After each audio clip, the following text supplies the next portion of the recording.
بسم اللہ الرحمن الرحیم نحمده ونصلی علی رسوله الکریم اما بعد اعوذ باللہ من الشیطان الرجیم بسم اللہ الرحمن الرحیم کنتم خیر امت اخرجت للناس تأمرون بالمعروف وتنہون عن المنکر وتؤمنون باللہ۔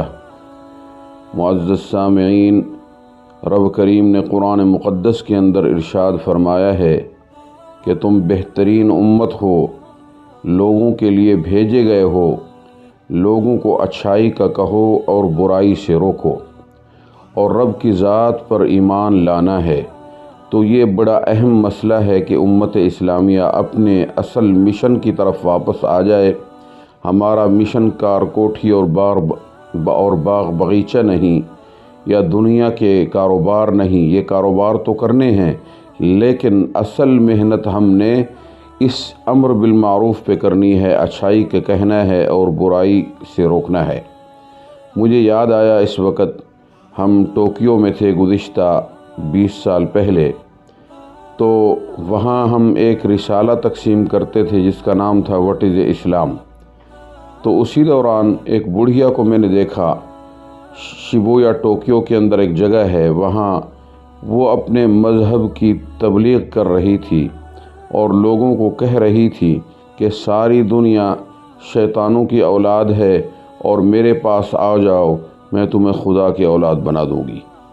تو ان سے ہم نے جب بات کی تو اس نے کہا ہمارے آپ عبادت خانے چلیں، وہاں آپ کو تفصیل بتائیں گے۔ میں ان کے ساتھ ان کی عبادت گاہ میں چلا گیا، بہت فاصلہ تھا۔ چلتے چلتے جب ہم پہنچے تیسرے چوتھے فلور پر، تو وہاں اس نے پہلے ہی رابطہ کر لیا تھا، تو انہوں نے بڑا ہمارا استقبال کیا اور وہ کہنے لگے کہ ہم خوش ہو رہے ہیں کہ آپ ہمارے دین کے اندر داخل ہو گئے۔ لیکن ہم نے ان سے کہا کہ ہم آپ کے دین میں داخل نہیں ہوئے، ہم تو دیکھنے آئے ہیں کہ آپ کا دین کیسا ہے، آپ ہمارا دین بھی دیکھیں اور اپنا دین بھی دکھائیں۔ تو اس پر انہوں نے ایک دیوار سے کپڑا ہٹا کر مجھے دکھایا، کافی تصویریں لگی ہوئی تھیں۔ تو انہوں نے کہا کہ یہ تصویریں ہیں، 40-50 تصویر ہے، یہ ہمارے دین کے اندر داخل ہو گئے، جو آپ کے قائل ہونے کے لیے کافی ہے۔ تو میں نے عرض کیا کہ میرے کچھ سوالات ہیں، آپ ان کے جوابات دیں۔ ان سوالات میں سب سے پہلے میں نے پوچھا کہ آپ کے دین کو کس نے بنایا؟ تو انہوں نے بتایا کہ ہمارے دین کو بنانے والا ایک بہت بڑا فوجی آفیسر ہے۔ تو مجھے تسلی دینے کے لیے کہ اتنا بڑی شخصیت نے دین بنایا ہے، جس نے انسانیت کو خودکشی کے لیے بچانے کے لیے پہاڑوں میں جا کر یہ دین قائم کیا ہے۔ اس کے بعد میں نے ان سے پوچھا کہ آپ کی دین کی عمر کتنا ہے؟ تو پھر انہوں نے بتایا کہ ہمارے دین کی عمر 70 سال سے بھی زیادہ ہے، کوئی 2-4 دن نہیں ہے بلکہ بڑا تجربہ ہے، 70 سالہ تجربہ ہے۔ اس کے بعد میں نے ان سے پوچھا کہ جو آپ کے دین کے بانی ہیں میری ان سے بات کرائیں۔ تو انہوں نے کہا وہ تو فوت ہو چکے ہیں، ان کی بیٹی ہے۔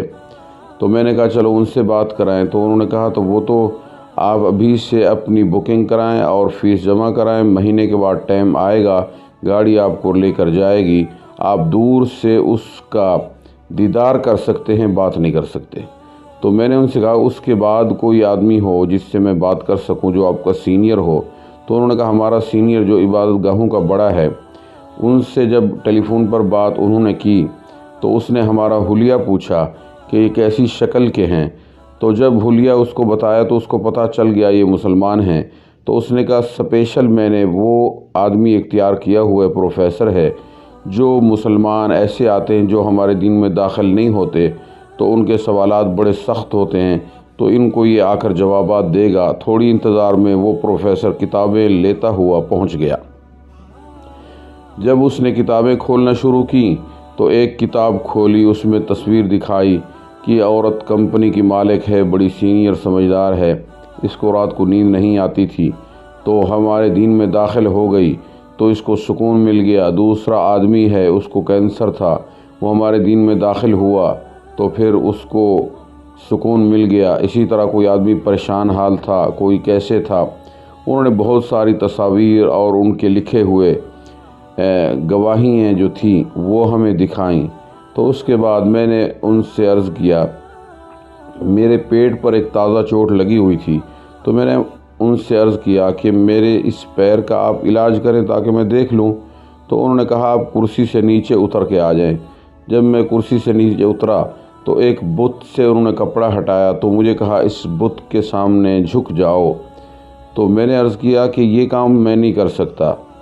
بہرحال بڑی بحث و مباحثہ کے بعد انہوں نے میری طرف سے خود بخود سجدے شروع کر دی اور اس سے اجازت مانگنا شروع کر دی کہ ہم اس کا علاج کرنا چاہتے ہیں، ہمیں اجازت دیجیے۔ اب بت سے مانگ رہے ہیں۔ اس کے بعد مجھے انہوں نے کہا کہ آنکھیں بند کر دیں۔ میں نے آنکھیں بند کر لیں تو انہوں نے کچھ ایسی پڑھائی کی میرے اوپر جس سے مجھے چکر آنے لگے اور کچھ شیاطین اور جنات نظر آنے لگے۔ اس کے بعد فوراً ہی میں نے آیت الکرسی پڑھنا شروع کر دی اور المعوذتین آخری جو 2 صورتیں ہیں، قل اعوذ برب الفلق، قل اعوذ برب الناس، جب ہی میں نے آیت الکرسی شروع کی تو فوراً جو مجھے چکر آنے لگے تھے وہ ختم ہو گئے اور جو شیاطین اور جنات نظر آنے لگے وہ بھی ختم ہو گئے۔ میں پڑھتا رہا، مجھے سکون مل گیا اور اس کی پڑھائی کا مجھ پہ اثر نہ ہوا۔ جب وہ فارغ ہوا تو اس نے کہا آنکھیں کھول لو۔ مجھ سے پوچھا کہ آپ کو کوئی چیزیں یا کوئی تبدیلی نظر آئی ہے؟ تو میں نے کہا میں کچھ شروع میں تو تھا لیکن پھر کچھ نہیں ہوا مجھے۔ تو انہوں نے کہا آپ کیا پڑھ رہے تھے؟ میں نے ان سے کہا کہ یہ میرے دین کی خاص چیزیں ہیں، ان کو میں چھوڑ نہیں سکتا۔ تو انہوں نے کہا ساری محنت ہماری ضائع ہو گئی آپ کے اس پڑھنے کی وجہ سے۔ ہم دوبارہ آپ سے گزارش کرتے ہیں کہ ہم پڑھائی شروع کرتے ہیں اور آپ دوبارہ اپنی زبان کو کنٹرول کریں تاکہ آپ ہمارے دین میں داخل ہو سکیں۔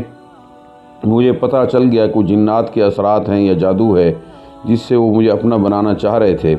دوبارہ انہوں نے پڑھائی شروع کی اور میں نے ساتھ ہی اپنی پڑھائی بھی شروع کر دی۔ میری آنکھیں بند تھیں، میں اپنی آیت الکرسی پڑھتا رہا اور آخری 2 صورتیں پڑھتا رہا۔ آخر کار جب وہ تھک ہار گئے، اس کی ماتھے سے پسینہ آنا شروع ہو گیا۔ اس نے کہا آنکھیں کھول لو۔ جب میں نے آنکھیں کھولی تو اس نے کہا ہم نا امید نہیں ہوتے، آپ اپنی زبان پر کنٹرول نہیں کرتے جس سے ہمارا ستیہ ناش ہو جاتا ہے، ہماری ساری پڑھائی ضائع ہو جاتی ہے۔ آپ کل تشریف لائیں صبح اور ہم کل آپ کا علاج کریں گے، سارے 2-4 آدمی مل کر علاج کریں گے، کیونکہ آپ ہمارے لیے بہت سخت نظر آ رہے ہیں، ہمارے دین میں داخل نہیں ہو رہے، آپ پر ہماری پڑھائی اثر نہیں کر رہی۔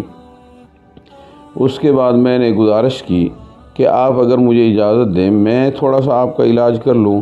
تو انہوں نے مجھے کہا کہ ہمارے اندر تو کوئی بیماری نہیں، آپ کس چیز کا علاج کریں گے؟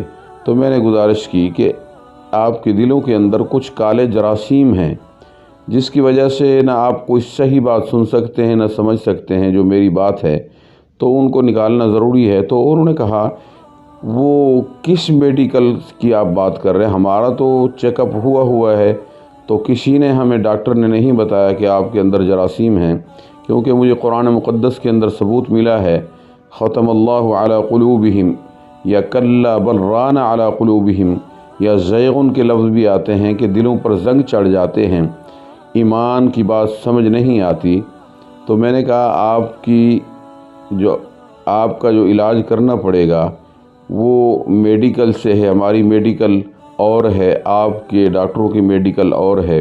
بہرحال وہ کسی طریقے سے قائل ہو گئے، تو سب کو میں نے کہا آپ آنکھیں بند کریں۔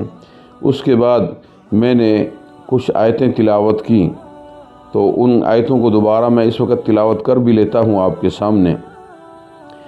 اعوذ باللہ من الشیطان الرجیم، بسم اللہ الرحمن الرحیم، وما لی لا اعبد الذی فطرنی وإلیہ ترجعون، أأتخذ من دونه آلهة إن يردني الرحمن بضر لا تغن عني شفاعتهم شيئا ولا ينقذون إني إذا لفي ضلال مبين إني آمنت بربكم فاسمعون یہ قرآن مقدس کی وہ آیتیں ہیں۔ رب کریم نے فرمایا وہ لکڑہارا جو پیغمبروں کے سامنے بھاگتا ہوا نصرت کے لیے آیا تھا اور کہنے لگا کہ میں کیوں نہ عبادت کروں اس رب کی جس رب نے مجھے پیدا فرمایا اور جس کی طرف میں نے لوٹ کر جانا ہے۔